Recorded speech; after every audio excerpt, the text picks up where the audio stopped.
Most of our lives are filled with family, work and community obligations, and at some point we feel as though we're, well, running on empty. So what are some of the things we can do to beat the stress and fill up the tank? Joining us on the Studio One couch is the author of Show Stress Who's Boss, Carol Spears. Hello, Carol. Hi, welcome to the show. Thank you so much for coming on.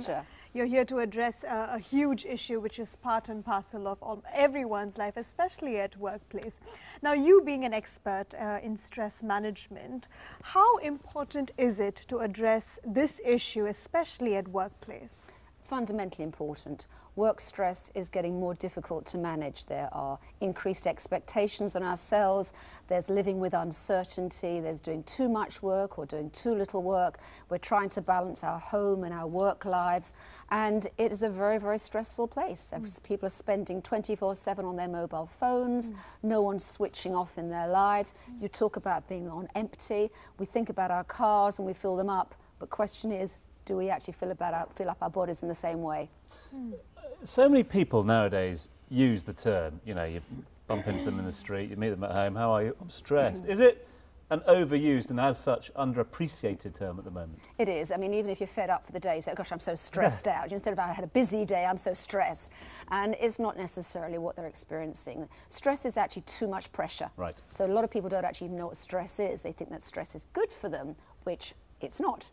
So pressure is good for you and stress is not. Very simple. What is stress? Stress is too much pressure. Okay. So stress is when we're out of control and we actually can't cope.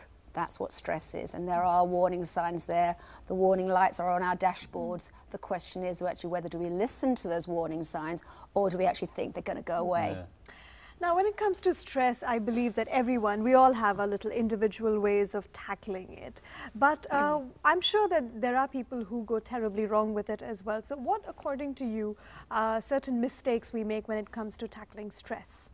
I think, first of all, people don't actually recognise what stress is. They think that they come up with this incorrect misconception that stress is good for them, where, of course, it's not. So, therefore, they see some of those warning signs of stress. They ignore them. They're waking up, say, at 3 o'clock in the morning and they're not getting back to sleep. And actually, realistically, they should be doing something about it. They're getting, you know, headaches that are there all the time. Yeah. They're not listening to the warning signs. Our dashboards really are showing up those red light flashing, but we don't necessarily take any action. Carol, you're an author of 3 books. This, of course, is the latest. Show Stress Who's the Boss. It's got a dedicated website, showstresswho'sboss.co.uk. But just give us a little sort of talk through, because you use the word simple